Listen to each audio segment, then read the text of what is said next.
Welcome to Steps, a podcast celebrating people and their stories.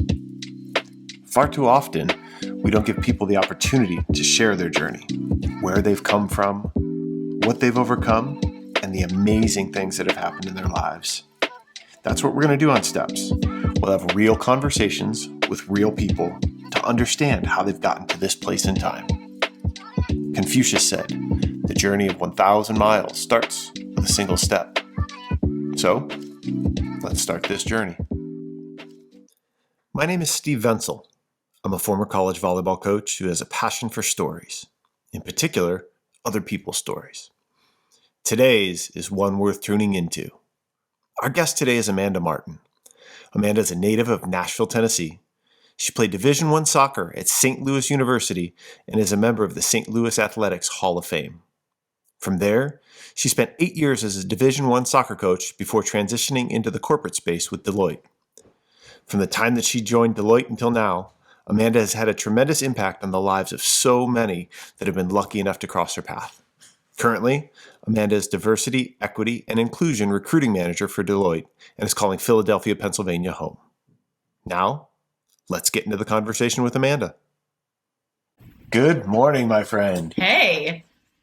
I feel like I know I haven't seen you in forever. And that's like the power of social media, is because I feel like I have a pretty good pulse on where you are in your life. And yet we have not shared space together in 9 years. Wild. It's unbelievable to think, because again, we were right across the hall from each other. Yeah. And for those, and I'll do it in the intro and everything and give you a background and all that story. But for those that don't know, as we're kind of just getting into it, Amanda and I were both on staff at the University of Cincinnati in different sports. She was over in women's soccer.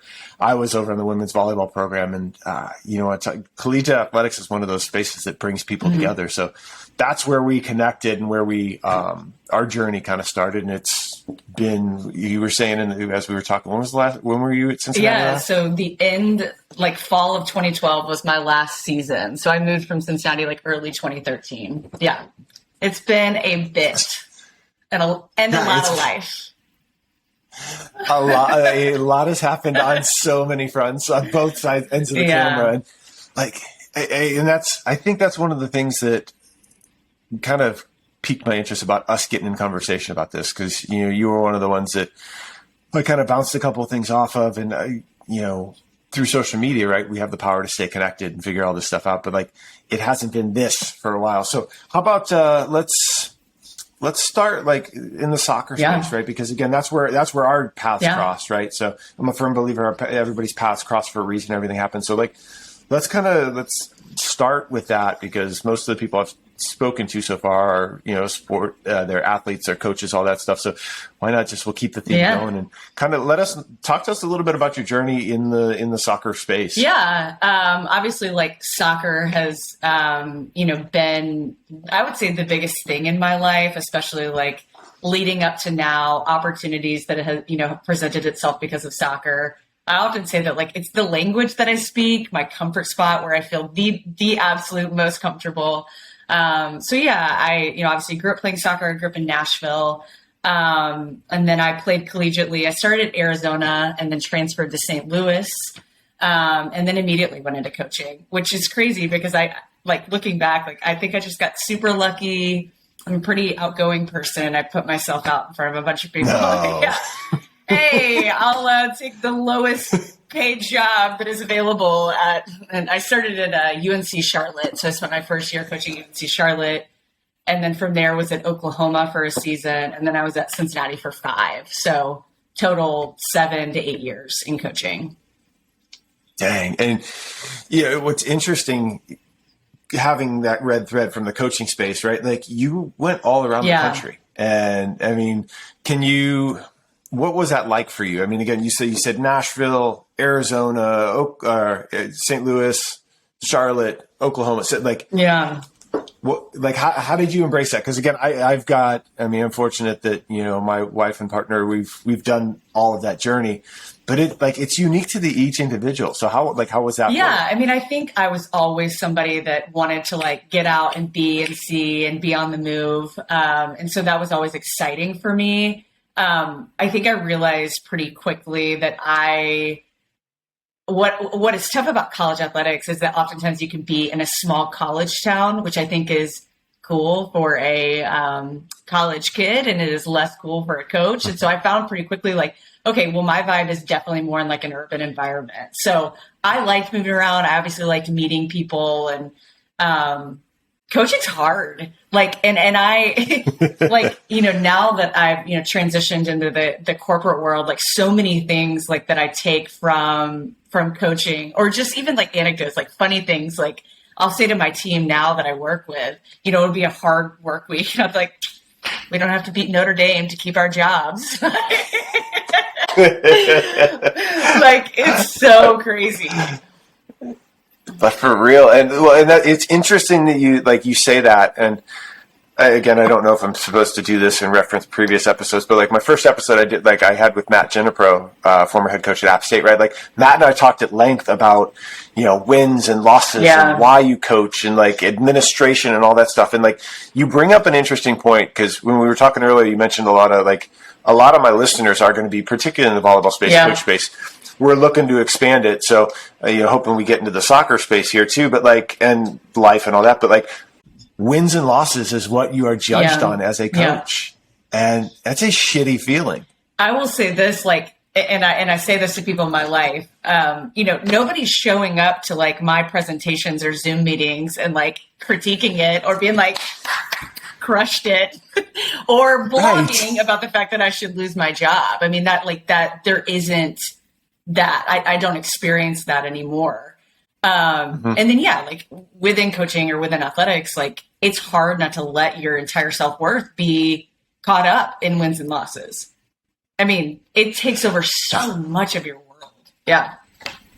It does. And again, particularly like how you look at coaching, right? Because I also understand, just like with personalities and with like everybody has a different kind of personality type and all that stuff. And like some people, it is literally all about the wins and losses, and they view themselves as defined by that. And then there are the people that, as I'm getting into more conversation and having like intimate conversation with people, and I've always tried to do this, but like, it's more than the wins. It's more like again, and I go back to, something that's even on your LinkedIn bio, right? Like you have a passion, people and their stories, right? And like impacting lives, and they're like all of these things made up the lens at which you coach through. And like, it's interesting because none of that really ever gets talked about.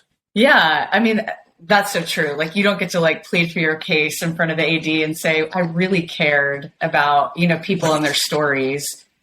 I will say this to you, because one thing that like I think is really needed in the coaching world is perspective. And unfortunately that comes through like hard stuff. It comes through, life things happening, losing your job, having a losing season, like whatever, divorce, kids, all those things impacted. I think it takes perspective. But think about early on in our coaching careers, it was just like, get the best recruits and win. And that's it. And then all the other color and texture gets added. And if you can't, get that perspective, I think it's hard.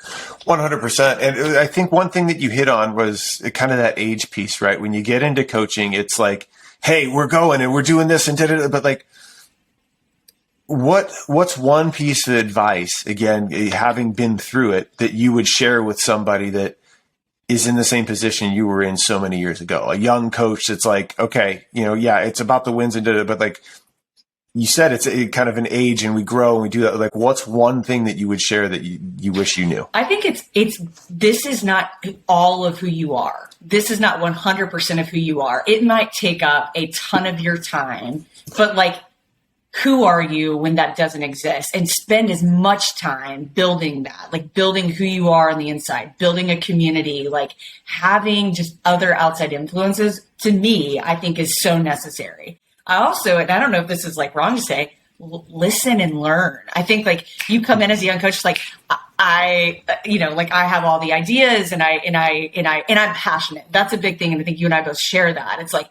I'm really passionate. So I'm going to take this emotional passion and I'm going to try to utilize it for coaching, which isn't necessarily it, right? Like we need some emotional regulation, when we're coaching, athletes. But that's where the outside perspective and having different outlets so it's not all going toward, your job or your team. Yeah. I mean, I think there's a lot of ways to say that, Yeah. And again, it's not necessarily where I intended kind of going with it, but yeah, you're absolutely right. And again, I think and I've been in situations to where passion can be confused by the person that's receiving it as well, right? Like if somebody's enthusiastic and all this stuff, right? People can view it as almost, I don't want to say aggressive, but like it gets things out of sorts and everything. And I had an experience in one of the gyms that I was coaching, right? Like, so like, look, we don't need you doing this, like your energy is too much for the team. And I'm like, yeah, okay. And that's a tough pill to swallow. Yeah. But again, as you sit and you talk about the listening perspective, for me, it was like, I took it very tough at first. And I'm like, okay. And now that I sit and reflect on it, right? Like, okay, maybe it was a little bit over the top, but like when you're in it and you care so much, it's sometimes I think that's very why we challenging. need mentors in coaching. I mean, I would say that that's a big thing that, in the corporate world that we do have, whether that's, coming in the form of like an onboarding, someone that's like working you through like, how to start your job, or just someone that like is in the same professional sector as you, like really ensuring that like you're meeting all of the, requirements, but also milestones. And in coaching, it's like, hey, 22-year-old Amanda, good luck. And I think that's needed. I mean, I really think that is needed. I agree completely. And so let's go. I'll touch one more thing on coaching, and then it's come up a couple times, and I know we were planning on talking about it a little bit with, the transition into corporate, but like, so from a mentor perspective and all that stuff in the coaching space, like let's talk collegiate athletics. How do you see that? Is there a way that you would kind of bring that to life? If you were writing it right now for 22-year-old Amanda, how would you write that? I think it can exist in a few different ways. I think like within the sport itself, so whether that's volleyball or basketball or soccer, within the broader collegiate scene, like, and obviously like as a woman, like I immediately go to like, female mentors and like women in coaching and keeping women in coaching, but, making sure that these women that are staying in coaching are doing something, giving back in terms of mentorship to younger coaches.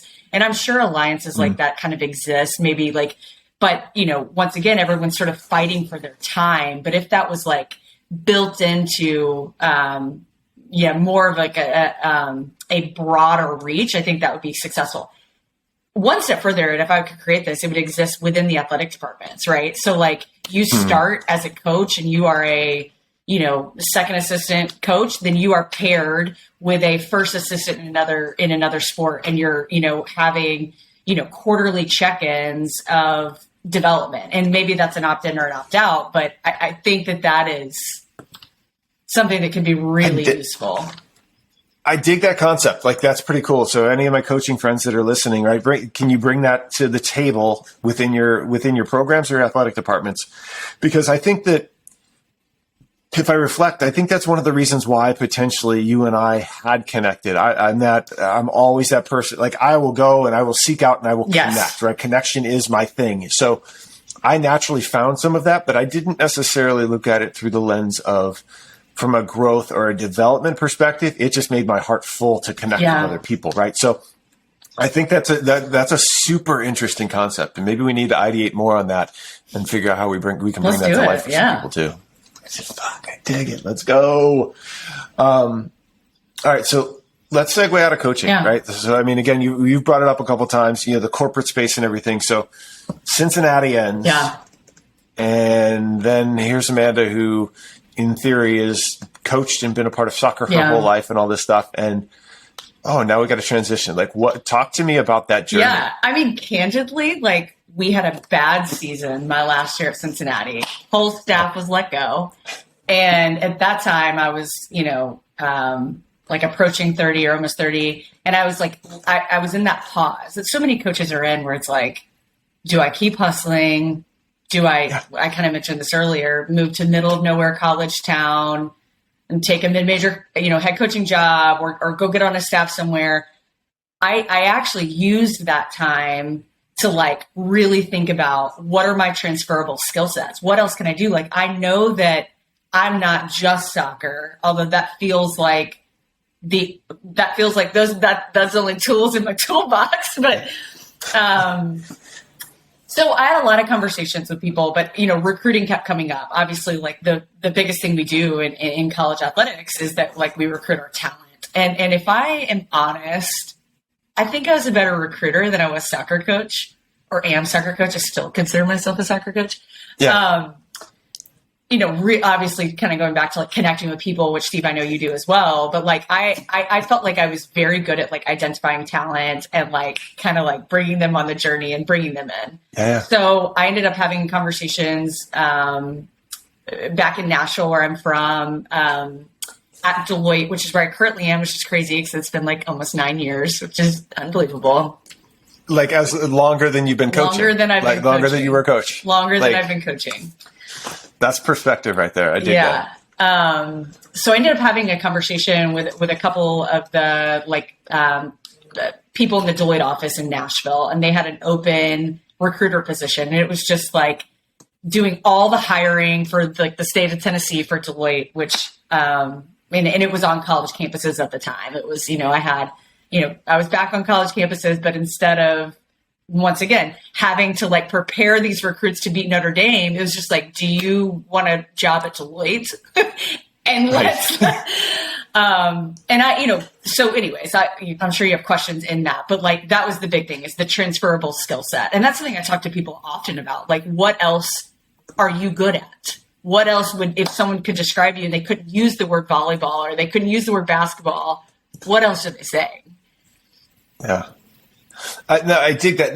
That's really cool because, and again, just through conversations, and I'm sure you mentioned you had some of them, right? Like coaches are at this crossroads, and they're trying to understand again their identity, all of these different things, but yet so often we wrap ourselves up in our identity of what we do. Yeah. Again, it's defined that way. So you asked a question, or the question that you ask other people, right? What is it that? What was the question you asked? Yeah, like if people are describing you as an employee, and they're not using volleyball or basketball or soccer, what are they saying? So what is that for you? Yeah, I think people. Yeah, well, I'm trying to think about like that version of me, because obviously I feel, who I am is stayed the same, but like that version of that version of me would be like vivacious, outgoing, a connector. I think a good recruiter loves people, good in front of people. Like, I think that's how like I was described, or how I would describe myself. What about you, Steve? What do you think people would say about you? I mean, that right now, and I joke about it, I say that I'm a serial dot connector, right? Like that's at my core, right? And it stems in connection and like taking care of others. And that ties into childhood. That ties into all of those things that, again, therapy's a godsend. I uncover all of those things along the way. But like, for me, it's literally always about others. I'm very passionate. Enneagram 2. The helper. Yes. And then you've got my friend over here, the Enneagram 7. I mean, I saw it multiple different ways, but the enthusiast, right? And that's literally what you described yourself, vivacious. And I think the interesting thing is who we are, like Enneagrams, things like that, like who we are at the core, like those are our behaviors. Those are kind of like, that's our operating system. It doesn't, however, mean that we can't change and we can't evolve and we can't update. And I think that's something that, like, I've personally uncovered on my own journey, right? Whether it be the past 2 years or beyond, but like, I guess for the upgraded, for Amanda, operating system 15.3.5, whatever you're at, right? Like, how have you figured out what like that evolution's looked like, or how have you embraced some of that? Great question, and a lot in that. And I, just briefly, we just kind of touched on the Enneagram, and I will say that as a tool, as to be able, and there's many of them out there. I find the Enneagram to be the strongest or the most relatable for me because there's a spiritual element that I connect to. But like being able to like say, okay, here's who I am at this point in time. So 29-year-old Amanda that's like leaving coaching, and I describe myself this way, Enneagram 7 through and through, and that would, maybe that's home base. But I think a lot has happened in that time. So when we say like, who is Amanda today, or how would I describe myself now? Or, sure. I think it is changed a lot. And I think a lot of it is growth. I think a lot of it is grief. I think a lot of it is perspective. While I'm still like, passionate about people and their story, which that is also the center of my heart, just like it is yours. And I know that's why we connected. I think like over the last few years, I feel like I'm calmer. I feel like I am, maybe even in my coaching days and definitely in my early days here at Deloitte, like still really running off passion, really running off of, that energy that comes from being successful, connecting with people. And now I feel like just that I am okay with me, and I'm okay in stillness. And I'm even okay if things like aren't as successful as like maybe like they'd always been for me. So when you said like about like the Enneagram, like as a 7, like that is maybe who I was, but not always who I'm going to be. It's just always going to be part of it. I find that to be on growth, right? That is, I could go into that. I don't know where you want to take this, but like, yeah. Stay with it. Again, I think we can, I love it because again, I think it talks to, if we're right now, just even in the 20 minutes that you and I've been talking, right? Like I've gathered our conversation is right now it's about evolution and growth and like going through all like our journeys, right? So, I know growth is a big thing for you. Yeah. You mentioned sitting, being in the stillness and all of that stuff. So like, I guess I want to kick it to you and let you, you've obviously grown, you've been through things. What's one thing that stands out for you as at a pivotal moment or something that you've been through that has forced you to grow and aided you to grow and gotten you to here? And you can go wherever. I think that there are some really key moments, like, throughout the trajectory of my life that have really, what I would say would be like pivotal landmark things that have happened in my life. And most of those involving difficult circumstances. When we were talking about like who I was as a coach and maybe how I was described now, what was running in my head is that 29-year-old Amanda had not had her world wrecked. And I thought maybe I had, my parents divorced when I was younger. I guess to come out on the podcast, like I'm gay, I identify as a lesbian, and like that coming out journey was difficult. And even then I had not had my world rocked. And I think that is what has happened in the last 8 years of my life is where the majority of like my pivotal moments have come from. And it's been hard and amazing. Like that's what's like, so yeah. It's I'm trying to figure out, kind of where to go here because the past 8 years, you said that's been some of the most pivotal. Yeah. And again, identifying as a white heterosexual male, and what you said, one of the things you said to me that stood out was like, coming out. Yeah. And again, that's obviously like, can you share anything around that? Because again, obviously everybody's at different stages in their journey. And obviously now compared to what when you Right. were going through it is very different. So I like personally, and then I also think our listeners might be a little bit like they want to understand a little bit more. Yeah, for sure. And I agree. Like, I think we think about like our age range, Steve, like just wasn't like representation of other in general. Like, in terms of like the coming out journey, so I, like I mentioned earlier, like my parents divorced when I was younger and when I was a, teenager, and I got like really involved in like the evangelical world. So like I was president of FCA, I was a young life leader. I was all in on that. And so my world, like, so when I went to college, like my whole world was like this like Christian athlete. That's who I was.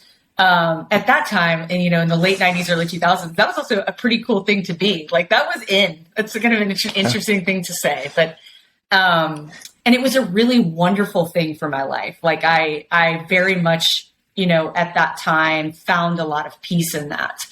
I think along the way, like realizing like, oh, I'm gay, which like that was hard to even like utter those words. Right. Like I was at a crossroads of like, where does my faith like match or meet with my sexuality? Like what is that intersection? And I felt at the time, like I have to sacrifice one or the other. And so it's like, spent a lot of years just sort of like living this like pseudo secret life. And then, the reality, of a pivotal moment there is, I was a part of it's a semi-pro soccer team. So like in the summers of college, all the good players like play in these like semi-pro leagues. And this specific team that I was on was like a Christian affiliation. So similar to FCA, but not. Yep. And that organization is called the Charlotte Eagles, and they still exist today. I actually ended up getting kicked off of this team. So I all of my identity is in soccer, and it's also like in this, in my faith. And this was like the perfect world, right? Of like playing with my best friends, playing at like a top level. And so I get kicked off this team in a lot of circumstances, I think, looking back, I mean, for being gay or for, and so that was going into I had just graduated college. So that's why I was in Charlotte for UNC Charlotte. So I literally start my professional career, basically just being like shamed by this organization that I loved so much. And even then I'll be honest, like it's hard for me to even like say them by name because like I do still kind of love this time of my life. Really interesting to like, hold both, right? That we can, have both experiences. But so that was traumatizing. And really what it did is like kind of forced me back in. So that was, 22 years old, starting my professional career, have just been like, I would have to say like the only person ever kicked out of some like, I don't know what kind of world that was. And obviously not the only person, but, right. But at that time, right, it felt like it, right? Because again, gross. You're and I can only speak from what I hear and how I hear it. But like, I mean, again, you're coming to terms with everything. You're going through all these internal battles, and then here you go. It's like, no, like you can't be a part of this for multiple reasons. We love you, but we don't love that. And it was so like everyone was unwilling to really talk about it. That's the thing, is like these like big, broad stroke statements that like, anyways, it was very clear. And this was my experience, just like in evangelical Christianity, was like, we love you. We don't condone your lifestyle. You have no place here. And so undoing that, right? So like I so much of my foundation early in my like formative years was on this, like, I'm a Christian and like, this is who I am. To like really just have that, like, you don't have a place here. Just basically ripped from you. Big pivotal moment for me. Big. Yeah. And that's interesting, right? Because you fast forward to today, and again, many of my friends are out. Many of my, like, and again, the world is a very different place.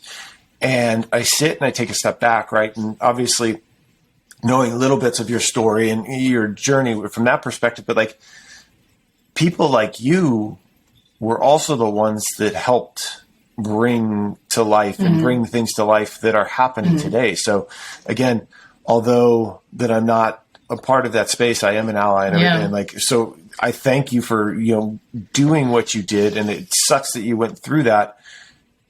The interesting thing for me is that you and so many others have made it that much easier for other people. So, I mean, thank you. Well, I appreciate that.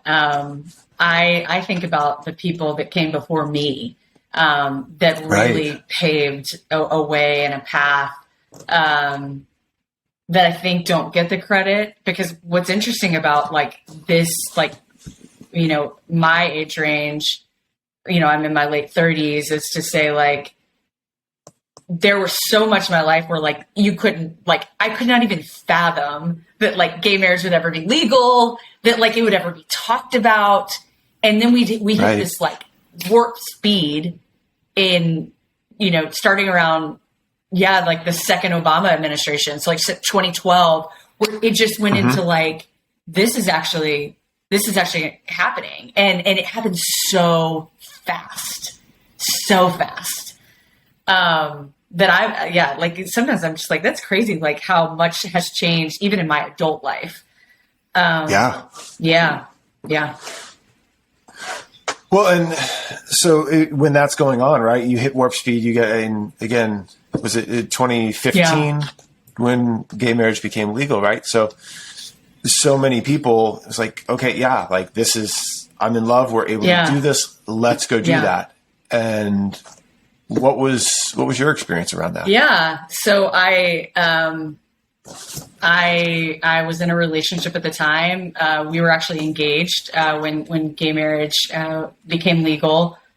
I kind of can't even really remember what the plan was. Like if it didn't pass, like it was, go to a different state and get married. And, we were living back in Nashville at the time. We were married at the end of 2015. So the year that gay marriage was legal. And then I, have to follow it up by saying like, I probably was one of the first people that my friends, my family knew to get gay married. And I was also one of the first that people knew to get gay divorced. And I say that like to be funny, like gay, it is, a marriage and it is a divorce, but like to have both, is an interesting thing to carry. And this is to talk about moments in our life, like to come from like,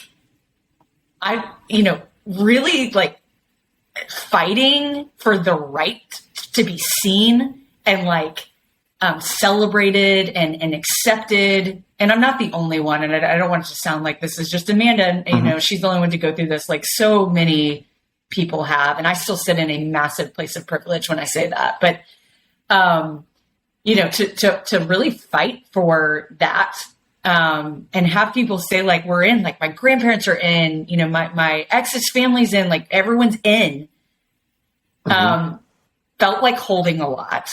And it felt like we were representing people's experience of, the LGBTQ plus world and gay marriage. And then, I mean, there's so much to go with that, but yeah.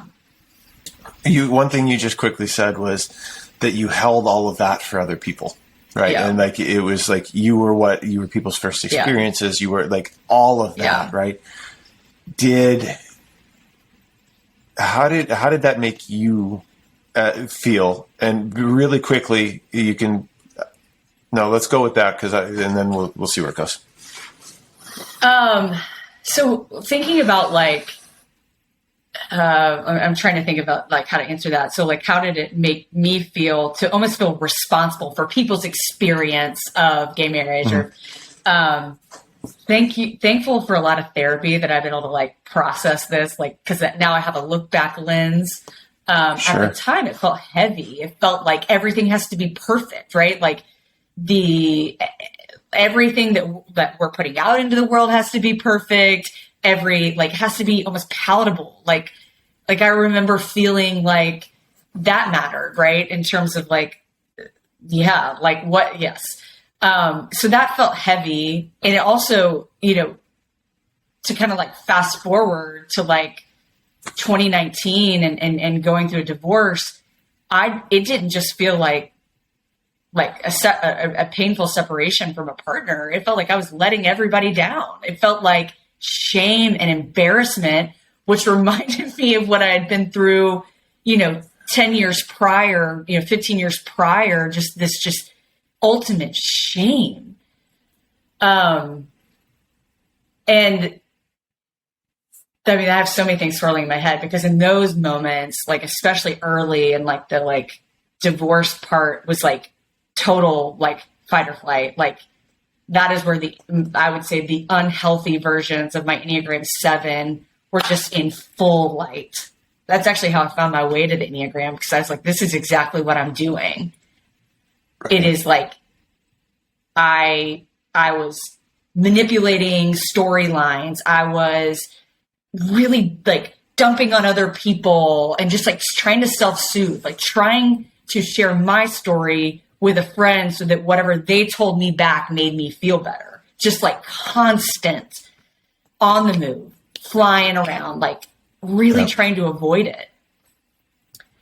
So many ways I could take this, but that was that early, painful, brutal.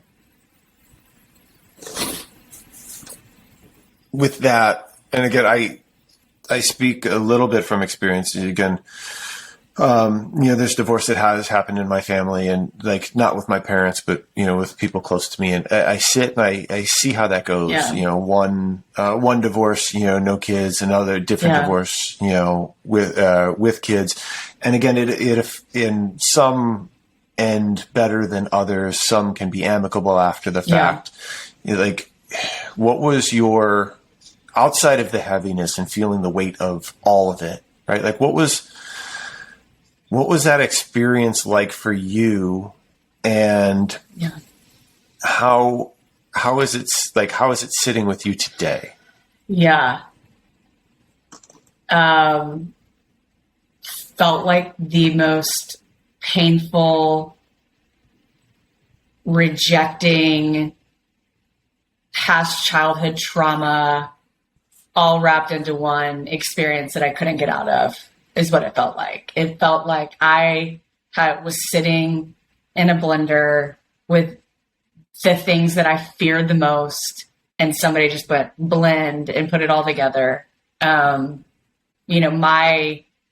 biggest fear was like not being accepted or just rejected, big time, like connected to like, some childhood abandonment stuff. And those are stories that like I kind of, kept with me. And once again, I've gone through a lot of therapy, so I've worked through a lot of what this story was that I would always tell myself. But at that time, it was like, of course this happens. Of course. And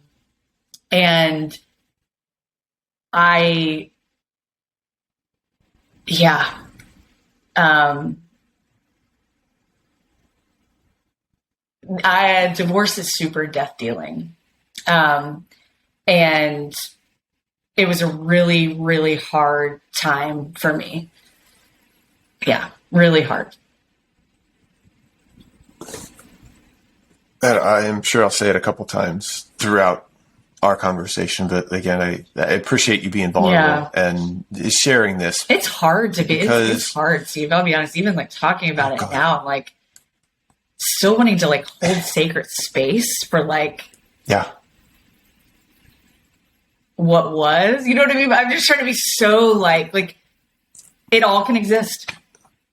Yeah. And what I feel just through the conversation, and obviously you and I are face to face via camera, but like I feel it, right? Like, and I say that because I feel like all of it as you talk, and so I know it's not easy. And that's where I come back around to like, I am truly grateful and appreciative of the vulnerability, you being authentic, because what you just said, right? It can all exist. It can all be. And I think that's the unique thing about like humans and us as we live our lives, right? we all are on this journey, and every little piece of it, your childhood trauma, my childhood trauma, all the stuff, like divorce, like moving, all, whatever it might be, right? That's what brings us to this moment right here in this moment in time. And like you mentioned therapy a couple of times, and that's where I'm going to go next, because I want to understand, like, as much as you're willing to share about your journey, but like for me, and I've said this a couple of times, like I've been in therapy over the past year, and it's the stuff that you uncover once you start like letting your guard down and trying to understand what the makeup is and where, like it's daunting. And I was texting with a good friend the other day, and like it gets worse before it gets better when you start uncovering that stuff. When you are going through and trying to and really want to try to understand to move forward and grow, that shit is hard. Yeah. Collective deep breath. Yeah. So, yes. Getting to the center, right, with your therapist or, in talk therapy takes a bit too. And I think that's what's hard, especially for an Enneagram 7. It's like, I want a quick fix. I want to mitigate pain. I don't want to feel this way. But one of my biggest realizations through therapy and through, the last 3 years, is like, I always considered myself to be pretty vulnerable. Like I think if someone had said like, are you vulnerable, or is Amanda vulnerable? I feel like people would be like, yes, of course. But I realized working in therapy that like, I'm not, that's not like I'm becoming, I'm honest. I'm honest as a way to say like, I'm going to tell you all these things about me that feel like things no one ever tells you and never talks about. So it seems vulnerable. It's not vulnerable. I'm not sharing my depth. I'm sharing honesty. Wow. And that to me, and I apologize for the interjection. And the only reason I that hits with me, right? As somebody, I'm a Enneagram 2. I connect. I thrive in being the helper, and so to share pieces of my story or where I've been, it's natural for me because again, that's the connective tissue. The interesting thing around that is like, I like what you said about I'm being honest, and I'm being honest about my experience, but I'm not necessarily being vulnerable because it's not around me sharing what it's done to me or how it makes me feel or how I'm working through this process. It's just like, this happened. Oh, my mom died 20 years ago and I was 21 and I dropped out of college and great. And so, there's that connective tissue and I feel as though it's like, but that really landed with me. Holy cow. So, being with my therapist, over the last few years has really made me realize that is like so much of what I was doing. And also just my inability to be vulnerable in general, I think also caused divides in or space separation in all of my relationship dynamics, not just, romantic ones. And I did that, right? That was my auto default because I felt like if I'm not vulnerable with you, then you can't hurt me. I mean, clearly that's not true. Clearly that's not true. That was a big one for me. And I also say, you and I've connected a lot about this, like being able to learn the tools of like quieting the outside world and quieting my mind, because my mind is incredible and it will take off and spin so many stories, mostly to make me feel better, mostly to self-soothe, creating scenarios like, okay, if this happens, this means I'm okay. And if that happens, it means I'm not okay. Just constant. And meditation, this sounds so woo-woo. Like I would have never thought I'd be somebody like this, but meditation, like literally learning the art of like breathing into the actual moment that you're in, being where your feet are on the ground, has helped me move from where I was 15 years ago or where I was 9 years ago when I got out of coaching, or, 3 years ago as my I can't believe it's been that long, but as my, marriage was ending, like being able to say like, I am safe and I am okay here in this moment. Like I am here. Big time for me. And that doesn't happen just like that, right? It's not a quick pill. It's not. And again, you and I we do communicate around meditation, mindfulness, things like that. But and everybody, what I always tell when I'm talking to people, everybody's journey is unique, particularly in that space, right? Because again, to sit and be quiet, some people, people can't do that. Focus on the breath. You want me to do what? Right. So how'd you get into it? Right. Like, and again, can you talk about like that piece of the journey for you? Yeah. So, it really started like, 2.5 years ago.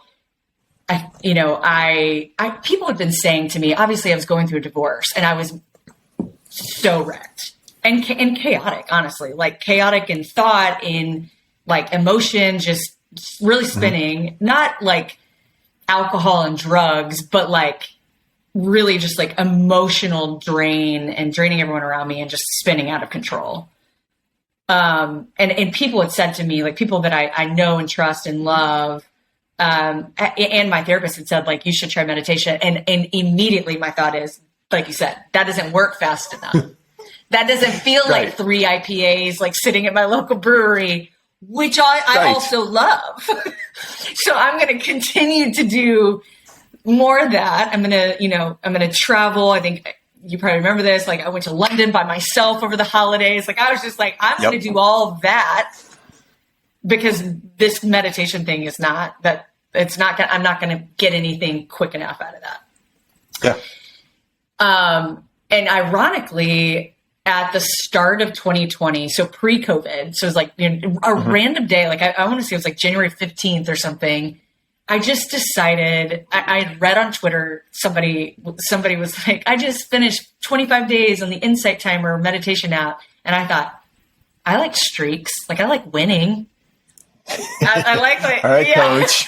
I like I'm gonna break random dude on Twitter's 25 days.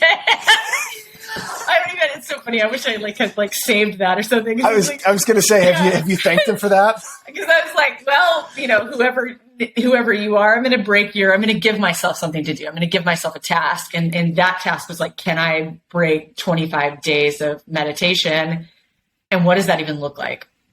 So that, without never meditating or without ever jumping into the water, like you're just correct. Like, I'm going to go more than 25 days. Lots of people had said, you need to meditate. We love you, Amanda, but like you are, and I know you're, it's like, Amanda, like, I know you're sad. I know you're in grief, but like you are, like, you gotta find it like in the most loving way possible. Think about how you can center that. So I knew it was going to be positive, but I also kind of felt like it was just like not for show, but like to win, to like literally just another thing to take my mind off being in pain. So I'm going to beat this guy's streak. And like, I realized like that I could do that. And I had so I downloaded the Insight Timer app and I just started really like small. Like I was like, okay, well, I'm going to do like 1 or 2 minutes a day. And genuinely at that time, like just to do it. So I'd like press timer to check. Just like to do it. And then like, as time sort of went on, I loved the streak. And that, I know this, like I'm still on it. I think today's like 7:15 in a row. And I think that streak kept me going, but it's so much deeper than that now. The being able to like take time out of my day, and it's always my morning right before I have a cup of coffee, and just like feel safe and breathe in my own body and feel the power of like this second has changed my life in more ways, like the most revolutionary thing that I have ever experienced. Because now when my brain is in, what if you're getting too old to have kids? What if like, what did divorce mean about who you are? What about all this crazy stuff going, on in your job? All the stories, I can take it back to my breath and say like, I'm okay now. Like I'm safe here. And that has been anybody thinking about meditation, like start with 1 minute each day. And it's from 6:59 to 7 a.m. and every day, and string and string and string and string. Start to talk to people about it. They give you tools. Mm-hmm. Incredible practice. I mean, that's amazing. And again, so meditation it can absolutely be transformative, and it's a tool, right? And it's 715 straight days, right? You've developed this routine. You've developed something that gives you a tool to be able to cope with things during the day. It allows you to give you space to sit and be with yourself, and again, feel. And again, I'm a believer in meditation. I love it. I've done most of the different apps. I've been on Insight Timer. I'm currently on Calm. I've gone back to Calm. I've done Headspace. Fun fact, I was actually contemplating starting a meditation app for like athletes. So, but like during COVID, that was one of my little brainstorms. But like, you told me about that. It's one of those that like the ability to sit, and it's not necessarily sit and turn everything off, right? It's the ability to sit with yourself and pay attention to what the hell is going on. And it's easy, and it's also one of the hardest things to do. It really is. As you said that, I was thinking about yesterday. So I have a Peloton also, which I love. You do too. Yeah. Yeah. Yep. And so I also do the Peloton meditations.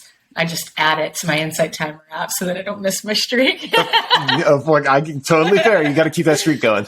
So yesterday I was doing one, and it was like a 15-minute one.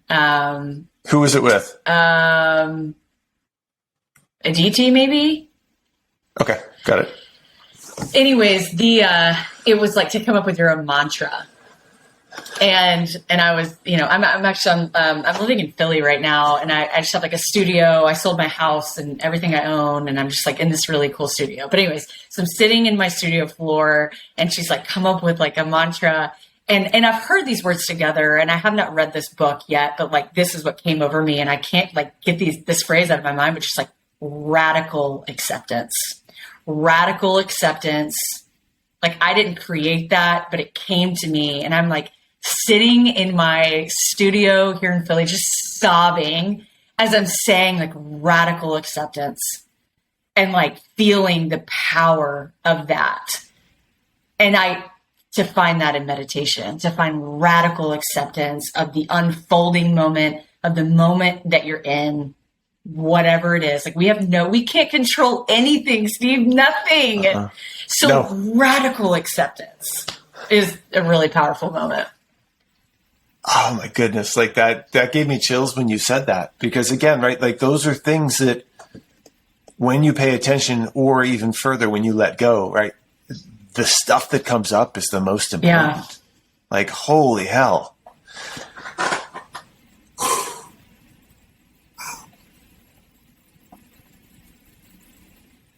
Sorry. Like that, but that's the power of it all, right?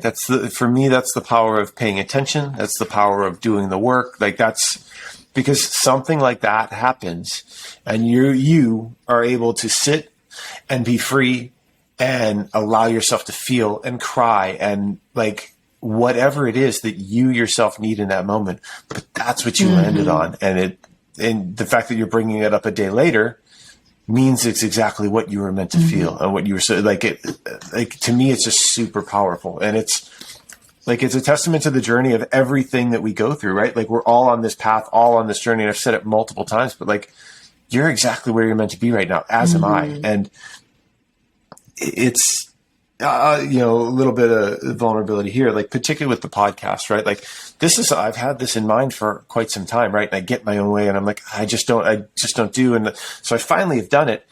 And the coolest part about all this is, again, I write down stuff, I asked you some questions coming into it, so that way I can have a background and understanding. And but like, there's really no plan, right? It's literally sitting and understanding and being, in this case, with somebody else, and feeling and just kind of letting it go. And I think that's one of the coolest things about this. And like, I said it a couple of times, but like, I'm grateful to be in this with you right now because like I'm learning a lot, and the energy that you're giving me is absolutely like, this is fascinating to me. And it's so much fun. I'm thankful to be in this space with you too.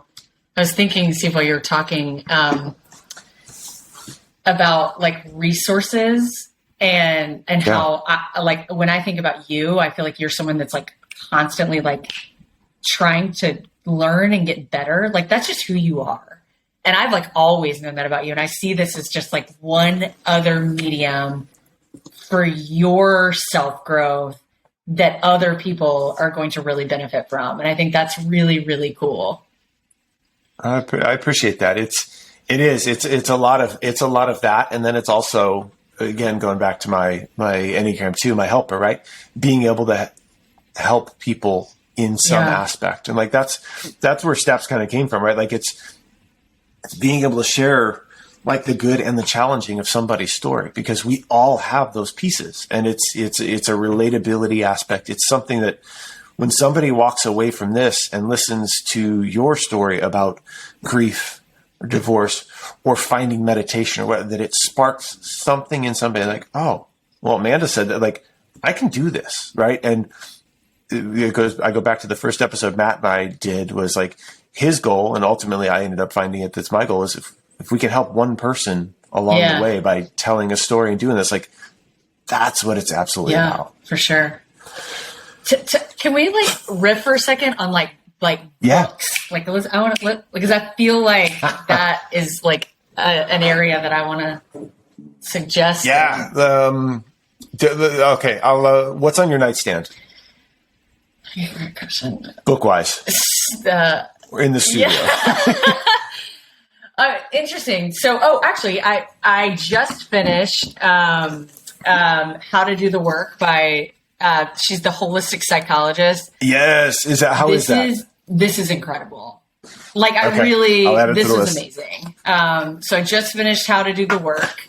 It's funny because I'm in the studio. I literally have so many things beside me. You're like, this is not a book, but I'm very excited to do this. And this actually reminds me of you. So Esther Perel, do you ever listen to her stuff? So incredible psychologist, has the podcast. Anyway, so she has this card game called Where Should We Begin? A Game of Stories. And I haven't done it yet, but it's like, you pull a card and it's like, everything from like my most irrational fear to, a text message that I should have never sent. What did it say? Okay, hold on. We're going totally ad hoc. Open that sucker up and let's do one. I mean, like it's perfectly fitting that it's sitting right there. So the first one you pull, I'll go, and then oh boy. Oh God. No, I don't know it yet. Let me get this thing to open it. I was just kind of worried about what might come up here. No, but this is the fun stuff too, right? Because again, where we've been and where we're going, like this is what it's about. So as you're opening that, books, what am I reading? I'm reading The 4-Hour Workweek by Tim Ferriss right now. It's really fascinating on trying to kind of optimize your life and your schedule and that kind of stuff. So that's one I'm reading right now. And I actually read a piece of fiction, first fiction book I've read in a long time. What was it? The President is Missing by James Patterson. It was recommended from a friend, but like, cause I read a lot of like deep stuff or self-help stuff or like, growth. And so it was good to actually kind of mix something in that was a little bit different, not like, oh my God, I'm going to grow. I'm going to do this. No, I was like, okay, cool. It's about like, it's a story. Yeah, no, for sure. And that is necessary to get lost in that, into someone else's story as opposed to our own. Yes. I was thinking like, when I think about books or like you said, like what's on my nightstand, like I always have like 2 books in the last like few years where if someone's like, what do you recommend? Like when I'm thinking about like you're in a transition in your life or you're experiencing change, grief, When Things Fall Apart by Pema Chodron, one of the best books I've ever read. Like or it might be called Things Fall Apart. Okay. And I cannot, no, When Things Fall Apart. That is like the guide of the starting point of like healing for me. And then secondly, I don't know if you've read The Untethered Soul by Michael Singer. That book, like his stuff. I knew you were going to go with that just based on our previous like prep work. It's actually sitting on my nightstand, and the book itself is very daunting to me. It's a little book, right? Is, right? And it has light, like pastel colors on the cover, like light blue, and this horse. And I'm like, and I've opened it up a couple times, and I don't necessarily think that I was in the space to bring in what all it's willing to give, right? And so from that perspective, I've tried it a couple times, and I haven't been able to just like get into it. And now that it's come up another time, I believe that there's probably a reason that I probably need to try it. That book and Michael Singer's work has been transformative for my last year, right? The last year, which we didn't even get into. Yeah, we didn't talk about it. I mean, go for it. So before we do these cards, so maybe I'll just like pick back up. So like meditation started, which is kind of interesting, early 2020. And then, we were in COVID, like almost immediately. And here I am, this like Enneagram 7 that's like traveling to Europe by myself over holidays to like meet people and like drink beer in pubs with strangers and like just ask other people questions so that I don't have to talk and just be anywhere and do anything is like stuck in my house, which all of us were. But for me, like that was such an interesting, like, here you are, lady. You can keep running, but like we're gonna sit you right here in this specific home, and you can't really go anywhere. And that's where this was you were in Nashville, in the home, and I couldn't go anywhere. So it's like, but at that point I was 2 months into my meditation journey, right? So like I had started to like kind of develop this skill set of like, I can do this. Although I've said over and over and over, I can't do this and I need to go and be like, I can. So after a few months, I was like, I can't do this. No, I was like, I need to change my space, like for a healthy, like to, if I'm going to sit in it, I don't want to sit in it here anymore. And I actually moved to the mountains, and I know you know this. I moved to Asheville, North Carolina, which is my spiritual home. Years ago, so Asheville's always felt like a home base to me. And years ago, I was visiting when I was in Cincinnati, and I was visiting Asheville, and I was sitting at the time it was like Asheville Pizza and Brewing or something, and drinking an IPA, like literally living my best life. And I felt so sad to leave. So I was there with my friend Jared. This is like 2010. And I'm sitting there and I'm telling him, like, I feel so sad. Like, I don't want to leave Asheville. I don't want to go back to Cincinnati. Like, I want to, like, it just makes me feel sad. And this woman sitting beside me at the bar, like, kind of turns around, swivels her chair, and she was like, this place heals people. So it's 2010. She's like, it's the power of these mountains. And she's like hippy dippy. I know you've been to Asheville. So like, it's like, you can picture the woman that's sitting there. It's an eclectic mix. And I was like, somehow I put it in my memory, and obviously went back many, many times after that. But, fast forward, it's March of 2020 or it's April of 2020. And I am sitting in it. At this point now, I'm like kind of a year into the hard stuff, but it just got harder because of COVID. Yeah. Do it by yourself. Yeah. Borders are shut down. You're like a bad person if you're like out and about, like just all the things. And I remembered the woman that swiveled her chair and said, Asheville heals people. And I was like, that's it. I'm going to Asheville. So I rented a place in Asheville. It was just going to be 6 months, rented my house out, and basically went to Asheville with like my Peloton, and that was it. And I ended up spending 13 months there, and it was so transformative to like be in the mountains and like connecting in that way. I could go on and on, but that place healed. It was part of your healing journey. Yes. And, you know, a major piece. It was a critical and needed part of where I am today. I don't think healing is linear, because yesterday I'm what am I saying? Radical acceptance as I'm sobbing. But 13 months in the mountains. Now I realize like I sit in so much privilege even being able to do that, and you know, being able to work from wherever really helped that. But that's a huge part of my last few years was my time in the mountains. And it's been fun from an outsider's perspective, right? Like knowing that you were going through stuff, because again, you put a little bit out there, but not much. And again, if you pay attention to people, which I tend to do, right? Like I can put the pieces together. So not that you ever outwardly, you know, came and said all this stuff was going on, but like, okay. Oh, you reached out. And you reached out early, I remember. Yeah. Yeah. And it's one of those that like, that's what you do. That's what you do as a friend and as a person. But also for me, it was, as we were stuck in, you know, in Portland, right? Like wife, 2 kids, doing, you know, the best that we can, right?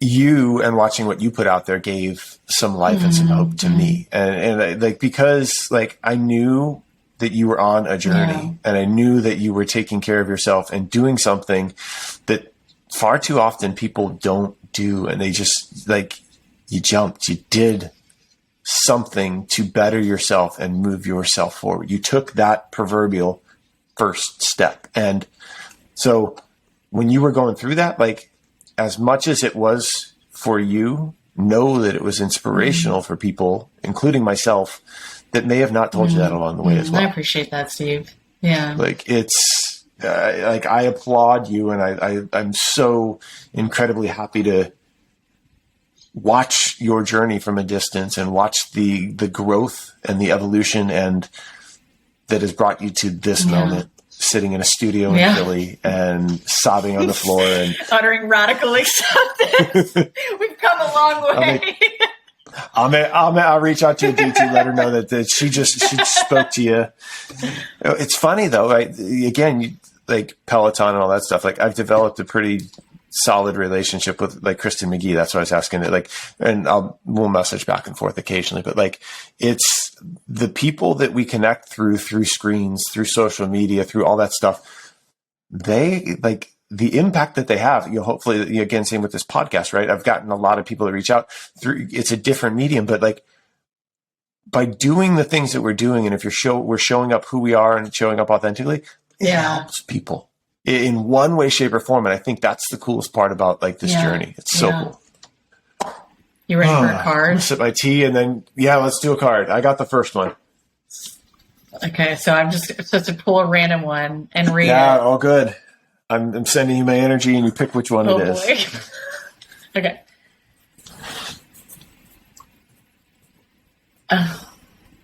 A time I admitted I was wrong. We can get to a better one than that. Yeah, I mean, I do that a lot in my marriage.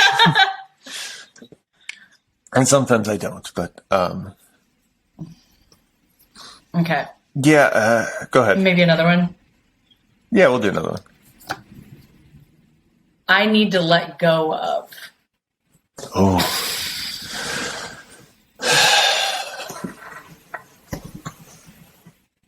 I need to let go of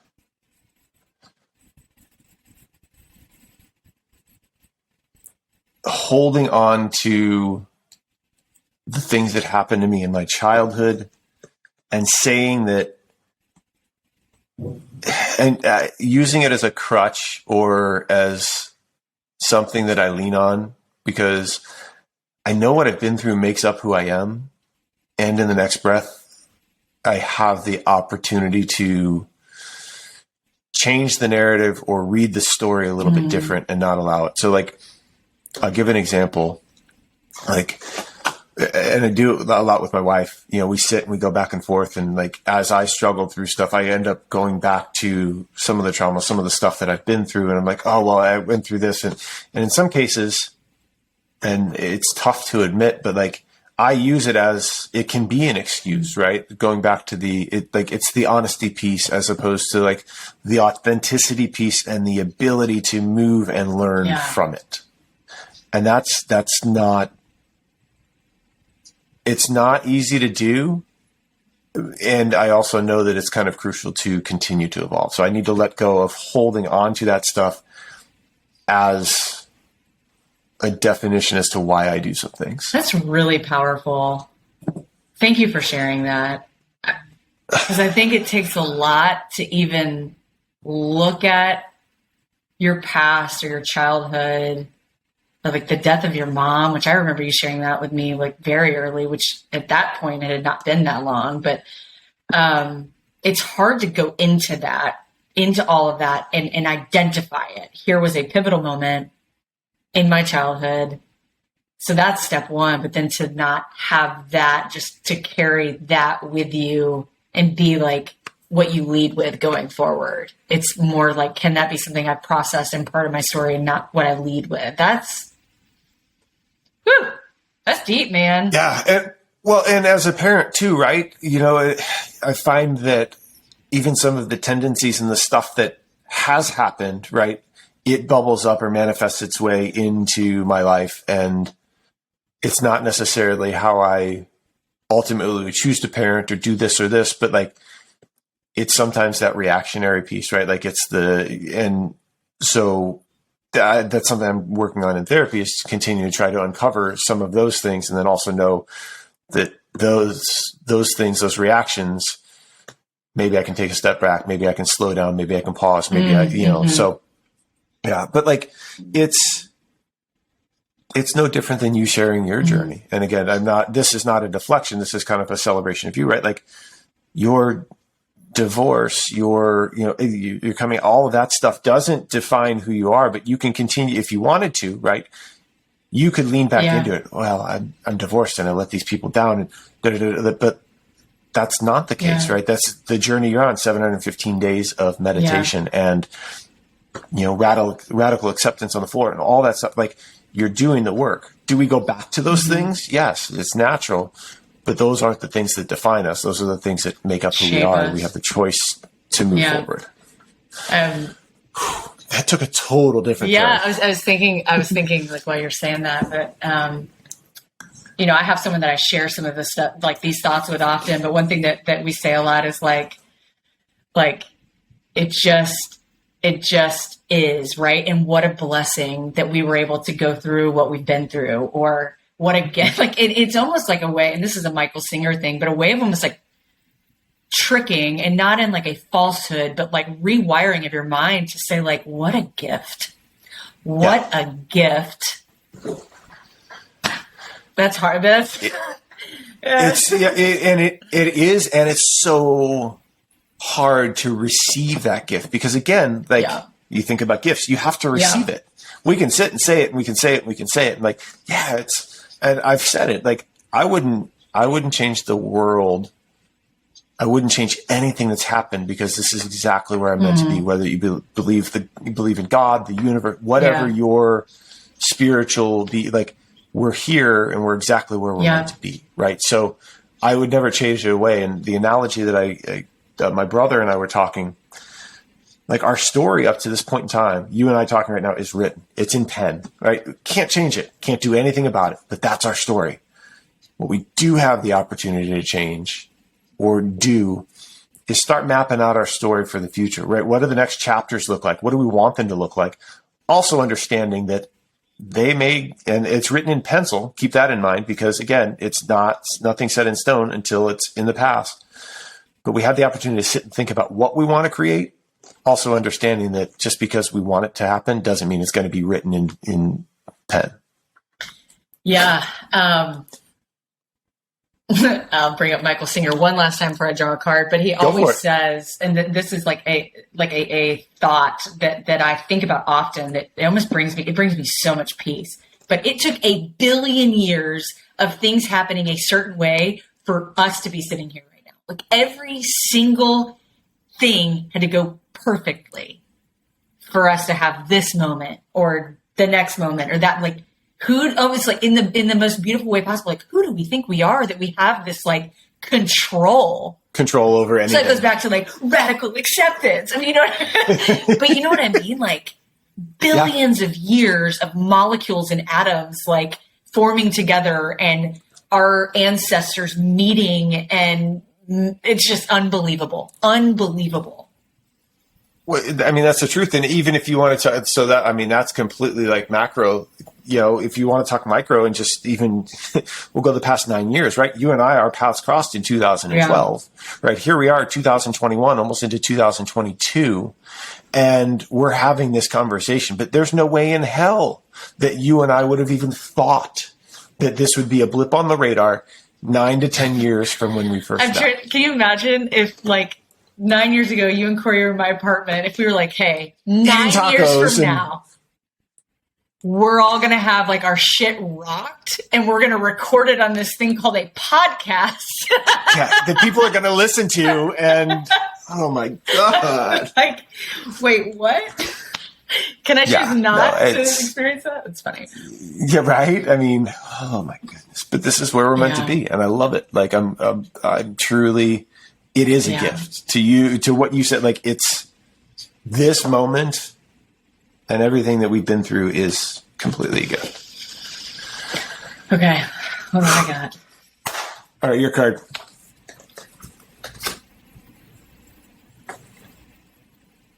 I wish I had never seen. Oh boy.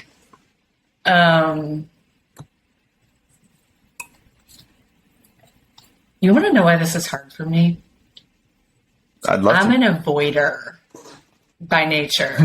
So if I had it up to if I'm not in radical acceptance mode, I am trying to control what I'm taking in. So I've spent a lot of time trying to reject. So I'm trying to unwire that and to really say like, all of it is yes. All of it can come my way. That's hard. So I wish I had never seen is almost is very counter to that. I wish I had never seen.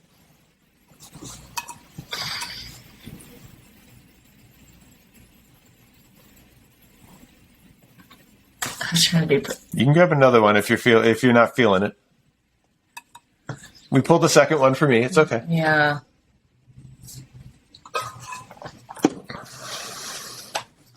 Okay. We gotta pull a random one. I can't cheat. Okay. I love it. A text message I regret sending. Oh, there you go.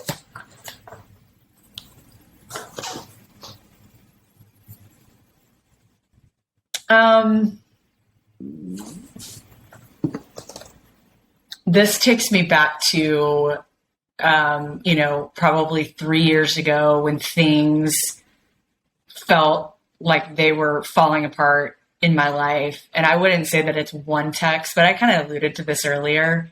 I really feel like I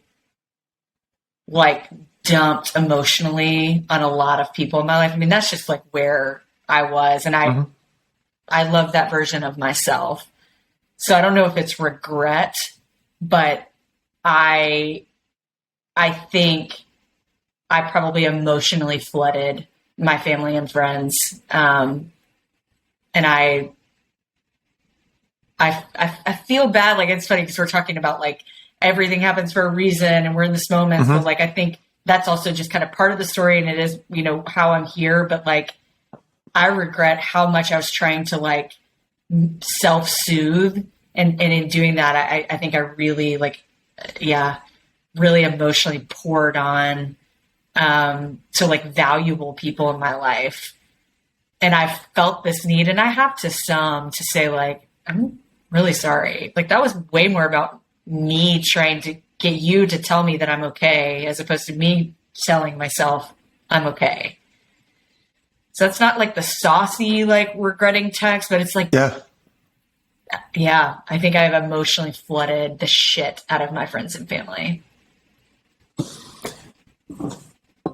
As somebody who's been on a receiving end of some of those, not from you, but just in general, or somebody that's a helper, right? Like, oh, I bet the people that are there and that you sent that to, like, again, for a reason, I can understand the regret, and I don't take anything away from that.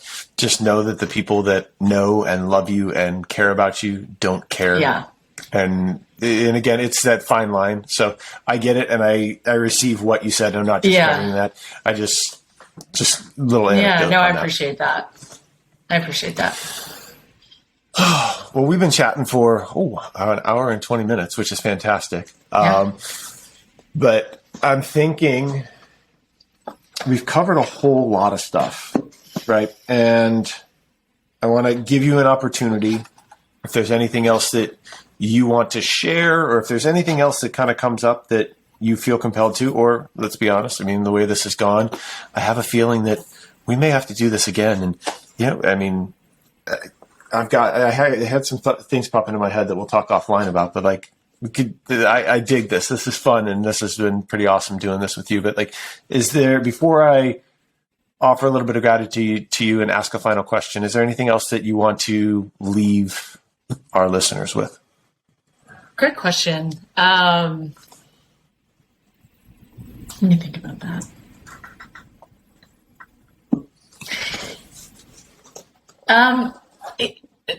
So I would say that when I think about the name of your podcast, Steve, as Steps, like I would say to your listeners, like, to do that in take one step in its entirety and all of it and be in it, and not be thinking ahead and not be, judging yourself, because like there are so many tools out there to keep you there, to like have you be okay with where you're at. And then the second thing I would say is it's okay to fail. It's okay to fail. People don't care as much as it feels like they do. Yeah. And the power of yes and, right? Like it can be beautiful and awful at the same time. And we can hold all of that. We are capable. That is completely true, and both very profound, and things that I think we all can do. I dig it. So if anybody wants to connect to you, and I'll link all this in the show notes in the description, what's the best way to connect with you, your social channels or anything like that? My Instagram, which I think you can put up there, but it's like I'll put it in there. I'll put it in the notes. Way to say Amanda Martin. For sure. And I would love to connect. Would love to answer some questions and be connected. That's what I love. Mm-hmm. Perfect. Well, in closing, what I want to do is I want to actually offer a little bit of gratitude. It's something that I love to do, and this is one that I'm full of gratitude for you. For you coming on, sharing, being willing to share your story, your journey. I'm grateful that our paths crossed 9, almost 10 years ago, because like we said, we wouldn't be to this place in time. We wouldn't be having this conversation had that not happened. And, for you, for your inspiration, you inspire me, you inspire many people by the journey that you're on. And I want to encourage you to keep going and lean into other people's, not as a deflection or as a pushback, but as, something to help keep you moving forward, because that's what we're here for. So my final question for you, and it's simple yet a little bit of a doozy, is who is Amanda Martin? We're ending with who is Amanda Martin? We're ending. This is what we're doing is we're tying a bow on this last hour and 20 minutes. Yeah. And I want to know, in your words, who's Amanda Martin? Yeah. So I think we've talked about the different steps along the way of who I have been, who I am today. I'm a I'm a I'm a meditator. I am a connector. I'm a leader. I am still as passionate as I've ever been. I'm open-hearted, tender-hearted, and ready, willing, open for the unfolding. You nailed it. You described yourself. I hope so. You crushed it. So again, I appreciate you. I appreciate the time. And I know that this is going to go to impact more lives than you can imagine. We'll get it Thank going. you so much, Steve. Appreciate this platform. Appreciate all the work you're doing. You're amazing. Man, I appreciate you as well. Thanks for the vulnerability and the authenticity. And until we talk again. See ya. Bye. Bye. I can't thank Amanda enough for her vulnerability, willingness to share, and most importantly, her real conversation. I hope that each and every one of you took at least one thing from this episode. For me, some of the quick takeaways revolve around the fact that there's a big difference between being honest and being vulnerable with yourself and with others. Authenticity and vulnerability are challenging for many and a game changer for everyone. What were your takeaways? What were you left with? Let me know over on my Instagram at Steve Venzel, SteveVencl, on the post for this episode. Additionally, please share this with someone who may benefit from hearing these words. That's what it's about, sharing people's stories and understanding how to keep moving forward. Thanks for listening. Please like, subscribe, and comment. And until next time, keep moving forward, even if it is just one small step at a time.